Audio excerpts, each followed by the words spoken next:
Keinformasi lainnya pemirsa, di tengah kecaman dunia internasional akibat kelaparan akut yang diderita warga Gaza, Israel terus membombardir jalur Gaza. Israel juga bahkan membom sebuah masjid dan tenda-tenda pengungsian yang dihuni oleh anak-anak.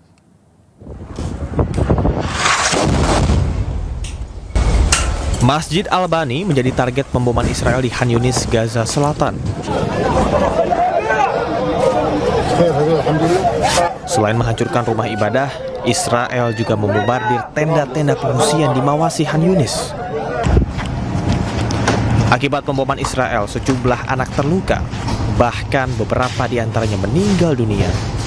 Terbatasnya fasilitas medis dan banyaknya korban tewas atau terluka di Gaza akibat blokade Israel membuat rumah sakit di Gaza tak bisa melayani para korban dengan maksimal.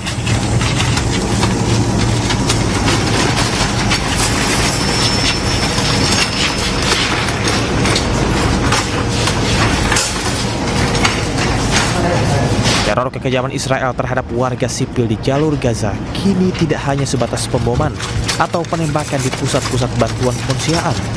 Israel juga selama 4 bulan menjadikan kelaparan sebagai senjata mematikan, hingga lebih 100 warga Gaza tewas akibat kelaparan akut.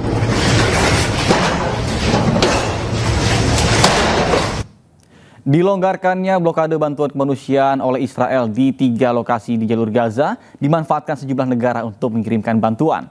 Duta Besar Indonesia untuk Palestina dan Yordania mengajak masyarakat Indonesia untuk ikut serta membantu mengurangi penderitaan warga Gaza.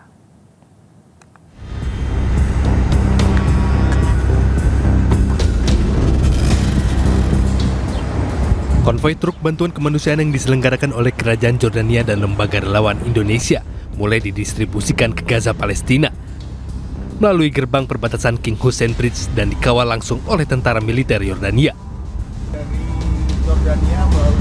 Sebanyak 60 truk bantuan kemanusiaan ini terdiri dari 440 ton tepung dan 552 ton paket bahan pangan keluarga atau setara 230.000 paket.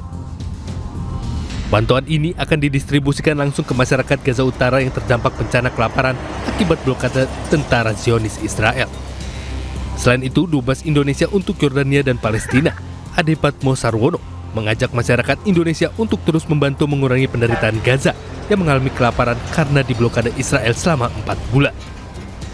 Ya, himbauan kami dari KBRI kiranya untuk lembaga-lembaga kemanusiaan di Indonesia untuk kembali menggalang dana bantuan untuk bisa disalurkan.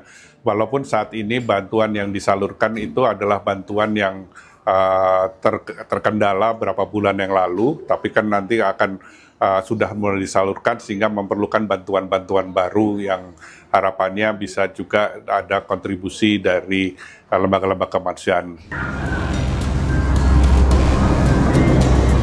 Sementara pemerintah Kerajaan Jordania juga harus mengambil alternatif lain melalui jalur udara atau airdrop dalam melakukan pendistribusian bantuan kemanusiaan ke Gaza, Palestina. Selain itu, dalam bencana kelaparan ini, rakyat Palestina membutuhkan bahan pangan yang dibutuhkan adalah tepung, susu, obat-obatan, dan air bersih.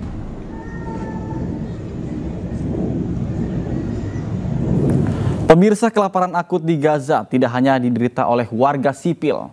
Hamas merilis video kondisi sandera Israel yang juga menderita kelaparan dan minta perang di Gaza segera diakhiri.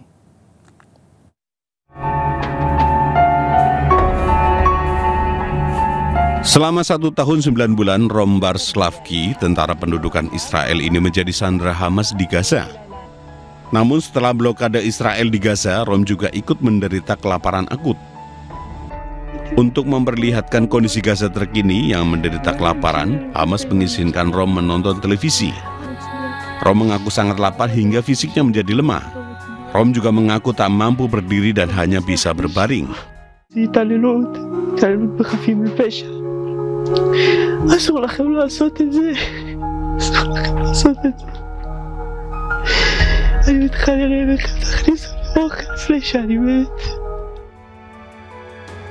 Selain itu, Hamas juga merilis video seorang warga Israel yang masih jadi sandera dengan kondisi kurus kering, seperti layaknya warga Gaza lain yang menderita kelaparan akut.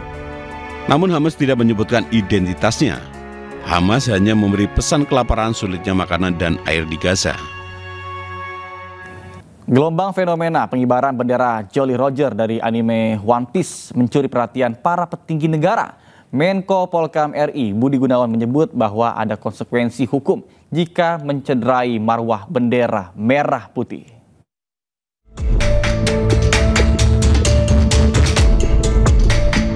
Jelang Hari Kemerdekaan RI ke-80, bukan bendera merah putih yang ramai dikibarkan, namun bendera One Piece milik kru bajak laut topi jerami yang dipimpin Monkey D. Luffy. Menteri Koordinator Bidang Politik dan Keamanan Budi Gunawan menyebut, gerakan ini adalah kreativitas dan pemerintah tidak melarang.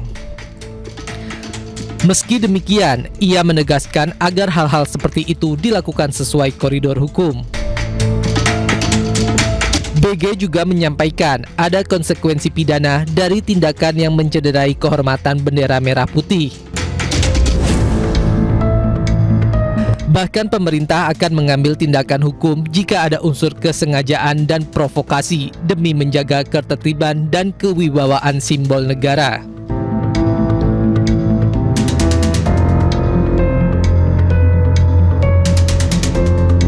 Terkait pengibaran Jolly Roger, Wakil Ketua Komisi Pemberantasan Korupsi periode 2011-2015 Bambang Wijoyanto turut angkat bicara. Pemirsa, tidak hanya warga biasa, rupanya Presiden Prabowo Subianto mengaku menonton animasi One Piece.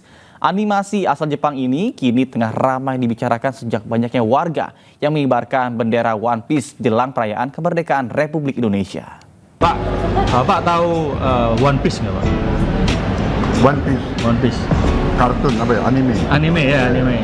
Ya, tapi saya nggak terlalu mengikuti. Pak Prabowo tahu One Piece. Jadi nggak terlalu. Siapa sangka ternyata Presiden Prabowo Subianto penonton animasi One Piece. Walaupun tidak terlalu mengikutinya, kepada pesohor Bayu Skak, Prabowo mengaku mengetahui anime buatan Jepang itu. Tidak hanya Prabowo, mantan Cawapres 2024 Anies Baswedan juga mengaku penonton setia One Piece. Anies bahkan pernah mengunggah kebersamaan bersama keluarga sambil menonton serial Jepang itu. Lain Anies, lain Sri Mulyani. Menteri Keuangan itu mengaku menyukai karakter Monkey D. Luffy, tokoh utama dalam serial populer itu. Sri Mulyani bahkan pernah meniru gaya Luffy dengan topi jerami berpita merahnya yang khas.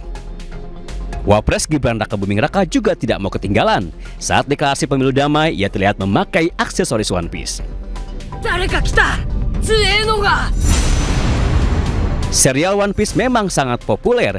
Kisah Monkey D. Luffy itu bahkan disukai berbagai generasi, dari anak-anak hingga orang tua, dari pelajar hingga presiden. Kini fenomena baru muncul, alih-alih mengibarkan bendera merah putih, warga justru mengibarkan bendera One Piece. Anggota Komisi 3 DPR RI Firman Subiagio menilai fenomena ini berbahaya karena akan menimbulkan konflik politik. Ini bisa menimbulkan masalah ketika tidak ada edukasi tentang One Piece ini. Oleh karena itu ini bisa menimbulkan hal-hal yang negatif dan bisa menimbulkan konflik politik. Nah, oleh karena itu ini harus menjadi perhatian kepada aparat penegak hukum. Hendaknya atribut-atribut yang ada motivasi-motivasi tertentu itu harus ada larangan, harus dilarang. Bahkan kalau perlu harus dirampas begitu. Lewat karya animasi, tentunya tidak hanya politikus yang bisa menggunakannya untuk kepentingan politik. Selama tidak melanggar hukum, rakyat pun bisa menggunakannya untuk menyampaikan aspirasi mereka. Tim Liputan iNews melaporkan.